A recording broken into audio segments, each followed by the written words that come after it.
हैं आप सब? आई होप कि आप सब ठीक ही होंगे। इलेक्ट्रोस्टैटिक पोटेंशियल एंड कैपेसिटेंस का ये है 10वां वीडियो और आज के इस वीडियो में हम लोग पढ़ेंगे पैरेलल प्लेट कैपेसिटर यानी समांतर प्लेट संधारित्र के बारे में। तो बिना देरी किए हुए शुरुआत करते हैं आज का ये वीडियो। ये है आपका चैनल सीक्रेट S5 ट्यूटोरियल और मैं यश खान आपका स्वागत करता हूं अपने इस चैनल में। तो शुरुआत करते हैं। टॉपिक है आज का पैरेलल प्लेट कैपेसिटर। आज की हमारी टॉपिक है पैरेलल प्लेट कैपेसिटर यानी समांतर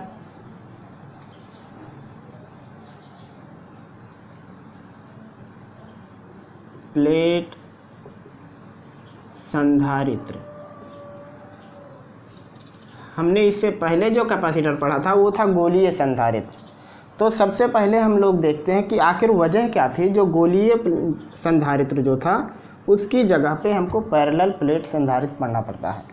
तो वहाँ जो हम लोग पढ़ रहे थे गोलीय संधारित्र के अंदर कुछ कमी थी।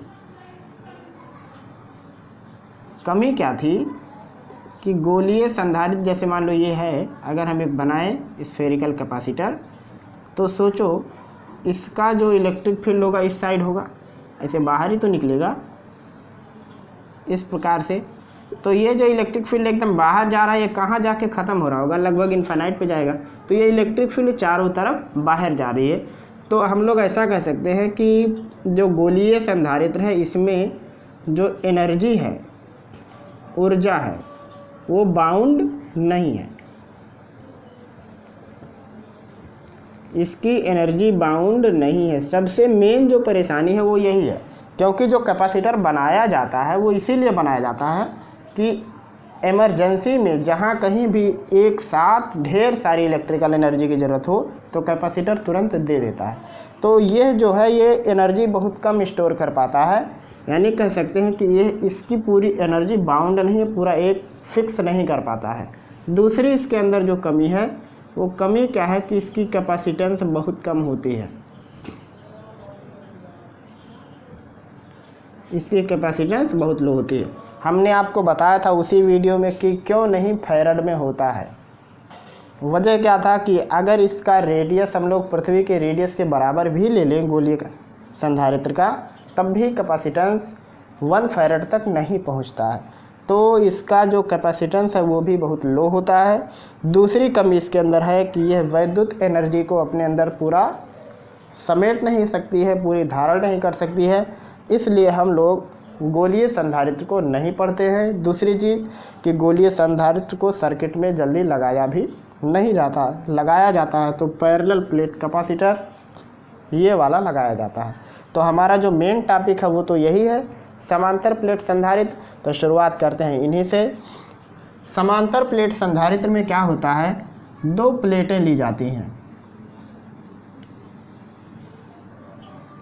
और दोनों प्लेट का क्षेत्रफल एक समान लिया जाता है। ये भी बात दिमाग में रखिएगा कि दोनों प्लेटों का एक ही क्षेत्रफल होगा, यानी सेम क्षेत्रफल होगा। अगर इसका एरिया A है तो इसका भी एरिया होगा A। दोनों का एरिया एक जैसा होता है। दोनों पे चार्ज भी एक जैसे ही होते हैं।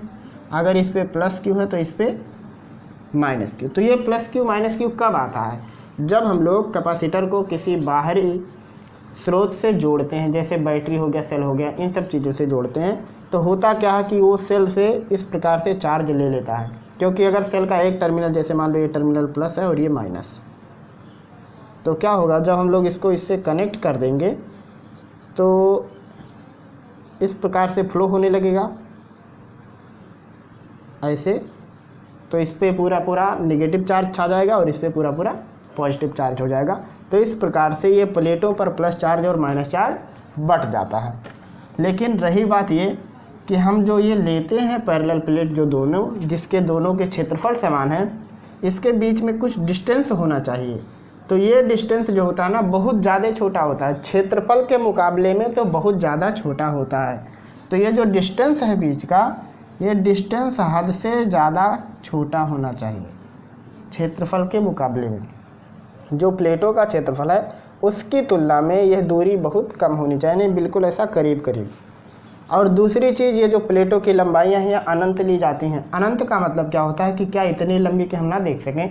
अनंत कहने का मतलब है कि हम लोग उसको इतने करीब से जाके देखने लगे कि हमको उसका फर्स्ट और लास्ट नज़र ना आए। जैसे मान लीजिए बोर्ड है, अगर हम दूर से देखेंगे तो हमको उसका ये एंड और ये टॉप बॉटम दोनों नज़र आएगा, लेकिन अगर वही हम अपनी आँख को यहाँ लेके चले आएंगे तो फिर हमको ना तो ये दिखेगा ना तो ये, क्योंकि हम बिल्कुल एकदम करीब आ गए। सेम कंडीशन ये है कि अगर इस दोनों को एकदम करीब कर देंगे तो करीब करने की वजह से ये दोनों अनंत कहलाएंगे। तो यहाँ अनंत क्यों लिया जाता है, उसके पीछे भी एक कारण है। अनंत इसलिए लेते हैं ताकि जो इलेक्ट्रिकल फील्ड लाइन है, इलेक्ट्रिकल फील्ड लाइन, ये बिल्कुल पैरेलल बने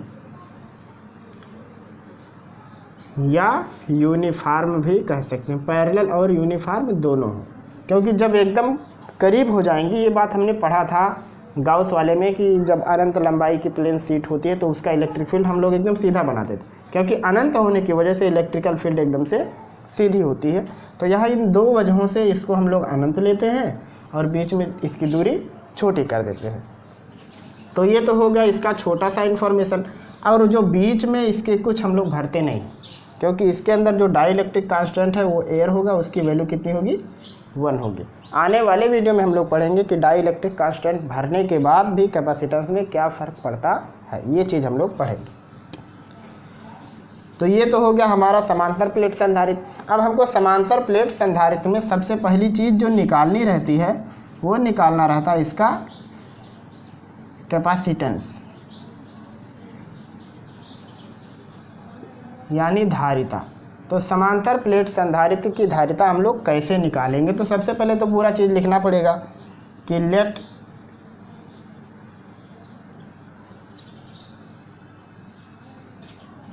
to plates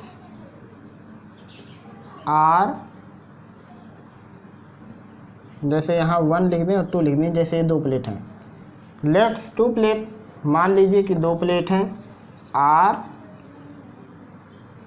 equal and opposite charged, दोनों पर समान और विपरीत प्रकार के आवेश हैं और दोनों का क्षेत्रफल समान है, हैव सेम एरिया। ये भी लिख सकते हैं प्लेटों के बीच में दूरी बहुत कम है, यानी ऐसा लिख सकते हैं कि डी लेस देन ए, ये लिख सकते हैं।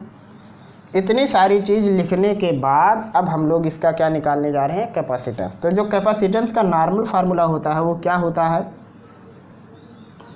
C इक्वल होता है Q अपान V। ये था C इक्वल Q अपान V।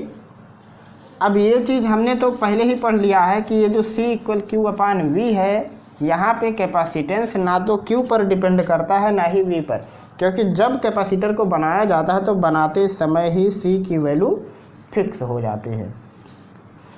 तो अब यहाँ भी क्या ये C पैरेलल प्लेट के लिए इनके चार्ज पर डिपेंड नहीं करेगा, बीच के पोटेंशियल पर डिपेंड नहीं करेगा, क्या इसमें भी यही चीज़ लागू होगी?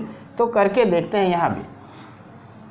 वैसे तो कोई भी कैपेसिटर होगा, तुरंत जान जाइएगा कि कैपेसिटर कभी भी उस पर डिस्ट्रीब्यूटेड चार्ज पर और कैपेसिटर अपने पोटेंशियल पर कभी भी उसकी धारिता डिपेंड नहीं करती है, क्योंकि धारिता डिपेंड करती है उसकी त्रिज्या पर। हम लोगों ने पहले ही प्रूफ करके देखा था, 4 pi epsilon naught into R आया था, जहाँ ये C डिपेंड करता है R पर, ना कि Q पर और ना ही V पर, क्योंकि Q और V ये बनाते समय फिक्स हो जाते हैं। V बदलेगा, Q अपने आप बदल जाएगा। और यहाँ अगर हम लोग गोलीय संधारित्र की त्रिज्या बढ़ाते थे तो उसकी कैपेसिटेंस बढ़ती थी। तो सेम कहानी यहाँ है। यहाँ पे जो हमारा कैपेसिटेंस है वो किस चीज़ पर डिपेंड करेगा, उसको हम लोगों को सीखना है। अब यहाँ से देखिए, अगर ये प्लस है और ये माइनस है तो क्या होता है, इलेक्ट्रिक फील्ड प्लस से माइनस पे जाके फिनिश हो जाती हैं ऐसे। तो इसकी तो एनर्जी बाउंड हो गई, इसीलिए हम लोग इसको पढ़ते हैं। यहाँ जो फार्मूला दिख रहा C इक्वल Q अपान V, पहले उसको यहाँ लिख दो, सी इक्वल क्यू अपान वी। यहाँ ये जो v है ये वास्तव में v नहीं है बल्कि क्या है, डेल्टा v। अब कहोगे ये कैसे, डेल्टा v का मतलब है पोटेंशियल का डिफरेंस। यहाँ भी ये जो v था ये भी पोटेंशियल का डिफरेंस ही है, क्योंकि एक गोला जो हम लोगों ने यहाँ लिया था, एक गोले को हम लोग कहाँ लेते थे, अनंत पर, तो ये इन दोनों गोलों का डिफरेंस था। क्योंकि अनंत वाले गोले का जो डिफरेंस होगा वो हमको 0 लेना पड़ेगा, क्योंकि इनफाइनाइट पे पोटेंशियल कितना होता है, 0 होता है। तो हम लोग इसको ऐसा भी लिख सकते हैं कि मान लो ये फाइनल है और ये इनिशियल वाली कंडीशन है, तो ऐसे ही तो लिखते हैं हम लोग, u final minus u initial. तो यहाँ पे तो एक v है और दूसरा v इनफाइनाइट, ये क्या होगा, 0। तो इसीलिए यहाँ पे हम लोगों ने क्या लिखा था, v। फिलहाल यहाँ जो डेल्टा v है उस डेल्टा v को हम लोग कैसे निकालेंगे, ये वाली हमको इसे कैलकुलेट करना पड़ेगा ना। अब उसको कैलकुलेट करने के लिए हम लोग पहले इसके अंदर की इलेक्ट्रिक फील्ड निकालेंगे।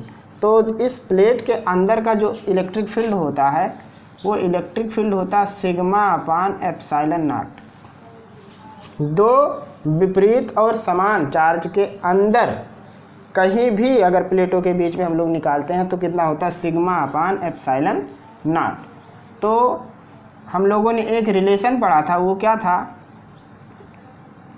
Delta v equal E into D, जहाँ d का मतलब है प्लेटों के बीच की दूरी और e का मतलब है इलेक्ट्रिकल फील्ड। तो यहाँ पे e की जगह लिखेंगे सिग्मा अपान एप्सिलॉन नॉट इंटू डी। तो ये हो जाएगा delta v equal sigma d upon epsilon not. Sigma का मतलब होता है टोटल चार्ज अपान टोटल एरिया। तो यहाँ से अगर हम लोग लिखें तो टोटल चार्ज इस पर हम लोगों ने q दिया है और टोटल एरिया इसका a, तो ये हो जाएगा Q D upon A epsilon not. अब इस पूरे वैल्यू को ले जाके यहाँ जब रखेंगे तो c की वैल्यू होगी q upon Q D upon A epsilon not. q से q कैंसिल हो जाएगा, ए एप्सिलॉन नॉट को ऊपर लिखेंगे तो होगा ये A epsilon not upon D. ये हो जाएगा समांतर प्लेट संधारित्र की धारिता का सूत्र। एक बार फिर से देखिए हम लोगों ने इसे कैसे किया। सबसे पहले हम लोग दो प्लेट लिए, दोनों का क्षेत्रफल समान लिए, दोनों पर आवेश समान है परंतु विपरीत प्रकृति के हैं। और फिर हम लोगों ने क्या लिया, इन दोनों प्लेटों के जो बीच की दूरी, ये दूरी इतनी कम है कि क्षेत्रफल के मुकाबले में बिल्कुल नेगलेक्ट कर सकते हैं, यानी बहुत ज़्यादा करीब है लोग। अब जो कैपेसिटेंस का फार्मूला होता है सी इक्वल क्यू बाई वी, हम लोगों ने ये फार्मूला लिखा। यहाँ से हम लोग ये v का मान निकाले, यानी पोटेंशियल का डिफरेंस। तो पोटेंशियल का डिफरेंस होता है इलेक्ट्रिकल फील्ड दोनों के बीच की इनटू डिस्टेंस। अब आप कहोगे कि ये सिग्मा अपान एप्सिलॉन नॉट कैसे आया, तो हम करके बता देते हैं। जैसे मान लो ये प्लस प्लस है और ये माइनस माइनस, तो यहाँ पे इस प्लस की वजह से इधर इलेक्ट्रिक फील्ड जाएगा, इस माइनस की वजह से भी इधर, तो दो इलेक्ट्रिक फील्ड हो जाएंगे E1 प्लस E2। किसी एक प्लेट के कारण होता है सिग्मा अपान 2 एप्सिलॉन नॉट, तो दूसरे की वजह से भी होगा सिग्मा अपान 2 एप्सिलॉन नॉट। दोनों जुट के 2 सिग्मा अपान 2 एप्सिलॉन नॉट बराबर होगा सिग्मा अपान एप्सिलॉन नॉट। ये चीज़ आपने गाउस के नियम जो थे, एप्लीकेशन ऑफ गाउस लॉ, उसमें आपने पढ़ा है। वहाँ पे हम लोगों ने निकाला था कि किसी समतल प्लेट के कारण वैद्युत क्षेत्र की तीव्रता, तो ये फार्मूला आया था। अगर आपने नहीं देखा, पूरा डिटेल में देखना चाहते हैं तो आप उस वीडियो को ज़रूर देखेंगे, वो आपको प्लेलिस्ट के अंदर मिल जाएगा। तो यहाँ से हम लोग जब E की वैल्यू निकाल लिए सिग्मा अपान एप्सिलॉन नॉट, तो यहाँ पे रख दिए, और जब यहाँ पे रख दिए तो हम लोगों ने जो पोटेंशियल का डिफरेंस पाया वो है Q D upon A epsilon not. अब जब इस पूरे की वैल्यू उठा के यहाँ रख दिए तो C की वैल्यू आया A epsilon not upon D. अब यहाँ से देखिए जो कैपेसिटेंस है वो डिपेंड किस पे करता है, एरिया पे, और कैपेसिटेंस किस पे डिपेंड करता है, डिस्प्लेसमेंट पर, जो बीच में दूरी है, इस पे डिपेंड करता है। अच्छा सोचो, अब यहाँ से क्या पता चलता है, जब हम लोग प्लेट का क्षेत्रफल बढ़ाएंगे तब उसकी धारिता बढ़ने लगेगी, जब बीच की दूरी घटाएंगे तब भी धारिता बढ़ने लगेगी, क्योंकि ये इन्वर्स प्रोपोर्शनल है। तो जब ये दूरी घटाएंगे तो धारिता बढ़ेगी, क्षेत्रफल बढ़ाएंगे तब भी धारिता बढ़ेगी। तो मेरे ख्याल से आपको कैपेसिटेंस का ये चीज़ समझ में आ गया होगा। अब हम लोग निकालेंगे कि एनर्जी इसके अंदर कितनी स्टोर है। जैसे उसमें हम लोग निकाले थे तो आया था हाफ CV², ये आया था टोटल एनर्जी। तो क्या इसके अंदर भी यही एनर्जी है या कुछ और है? तो अब हम लोग ये फार्मूला ड्राइव करके देखते हैं कि समांतर प्लेट संधारित्र के अंदर कितनी एनर्जी स्टोर होती है। अब हम लोग पढ़ेंगे एनर्जी स्टोर्ड इन कैपेसिटर। संधारित्र में संग्रहित ऊर्जा कैसे निकालेंगे हम लोग, लेकिन यहाँ पे संधारित्र कौन सा लेना, हमको पैरेलल प्लेट वाला लेना है। इसके लिए भी हम लोग बनाएंगे वही सेम चित्र।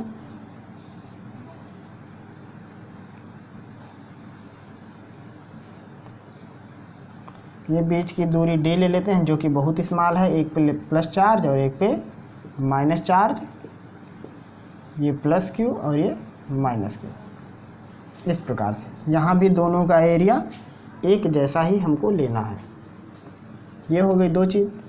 अब ज़रा दिमाग लगाइए कि जब हम लोग इसको बाहरी स्रोत से जोड़ेंगे तो क्या जोड़ते ही सभी चार्ज इस पे आ जाएंगे? तो ऐसा तो नहीं हो सकता, धीरे धीरे चार्ज आएंगे। तो जब धीरे धीरे चार्ज आएंगे तो इसका पोटेंशियल भी धीरे धीरे बदलेगा और बाद में आकर के इसका पोटेंशियल फिक्स हो जाएगा जब इसके अंदर पूरी एनर्जी स्टोर हो जाएगी तब।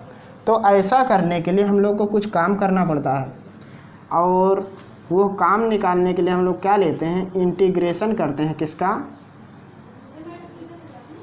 dV इंटू dQ का। हम लोग इसी का तो करते हैं इंटीग्रेशन। dV का मतलब है वो छोटा सा पोटेंशियल का डिफरेंस जब हम लोग इसको कनेक्ट किए थे तब, और dQ का मतलब वो छोटा सा चार्ज जब हम इसको कनेक्ट किए थे तो जो चार्ज फ्लो हुआ था वो वाला। तो यहाँ पे अगर हम लोग इंटीग्रेशन करेंगे तो dV मतलब होता है Q/C। कैसे होता है ये देखिए, C इक्वल होता है Q/V। तो यहाँ से V इक्वल कितना होगा, Q/C। अगर हम लोग ये छोटा सा पोटेंशियल लेंगे तो यहाँ पे मान लो हम लोग लेते हैं कि छोटा सा आवेश यहाँ पे आया, यहाँ पे प्लस Q आया था पहली बार में और यहाँ पे माइनस Q। तो हम लोगों ने छोटा सा चार्ज लिया है। तो अगर हम लोग पूरा चार्ज लेंगे तो ये पूरा चार्ज 0 से कहाँ तक होगा, Q तक होगा। यहाँ पे क्या बचा है, dQ, ये हो गया W। अब यहाँ से बताओ W इक्वल क्या होगा, ये C तो बाहर हो जाएगा तो ये होगा 1/C बाहर, यहाँ नीचे 0 ऊपर Q, और यहाँ हो जाएगा Q dQ। Q dQ का इंटीग्रेशन करेंगे तो होगा ये Q² 2, और यहाँ है 1/C, ये है W, नीचे 0 है ऊपर Q है। एक बार Q की जगह कैपिटल Q लेंगे, एक बार 0, तो ये हो जाएगा W equal 1/C Q² 2 minus 0। यहाँ से W इक्वल 1/C Q² 2, तो यहाँ से इसको लिख सकते हैं कि 1/2 Q²/C। एक तो ये फार्मूला हो गया हम लोगों को टोटल चार्ज इस पे पहुँचाने में। तो जो हम लोग टोटल चार्ज इस पे पहुँचाने पे जो हम लोग काम करेंगे वही काम तो एनर्जी के रूप में स्टोर भी हो जाती है ना, तो उसी को हम लोग कहते हैं U। यहाँ से U इक्वल हो जाएगा Q²/C 1/2 Q²/C। अब यहाँ इन सबको अलग अलग रूपों में हम लोग चेंज कर सकते हैं, जैसे C इक्वल Q/B, तो यहाँ से Q इक्वल लिख सकते हैं हम लोग CV। तो जब Q की जगह पे CV लिखेंगे तो ये होगा हाफ C²V²/C, एक C से एक C कट जाएगा तो ये हो जाएगा हाफ CV²। एक बार हम लोग C की जगह पे कुछ और लिख सकते हैं, जैसे C की जगह हम लोग Q/V लिखें तब ये क्या होगा, देखिए U इक्वल 1/2 Q² और C की जगह पे Q/V, तो एक Q से एक Q कट जाएगा तो ये हो जाएगा U इक्वल 1/2 QV या VQ। तो एक फार्मूला ये हो गया और एक फार्मूला ये हो गया और एक यहाँ है। तो जो दिया रहेगा उसके हिसाब से तो हमको कैलकुलेट करना है। तो मेरे ख्याल से आपको ये भी बात समझ में आई। एक बार फिर से हम आपको बताते हैं कि मान लीजिए कि अगर दोनों समांतर प्लेट संधारित्र पर दोनों का क्षेत्रफल हम लोगों ने समान लिया, उसके बीच की दूरी बहुत कम लिए दोनों पर चार्ज समान और विपरीत है। तो जब हम लोग इसको किसी बाहरी बैटरी से ज्वाइंट करेंगे तो क्या होगा, चार्ज एक ही बार में नहीं आएगा, चार्ज धीरे धीरे इस पे आएगा। तो उसके लिए पोटेंशियल भी थोड़ा सा डिफरेंस होगा। जब पूरा फुल चार्ज हो जाएगा तभी पोटेंशियल एकदम बराबर होगा।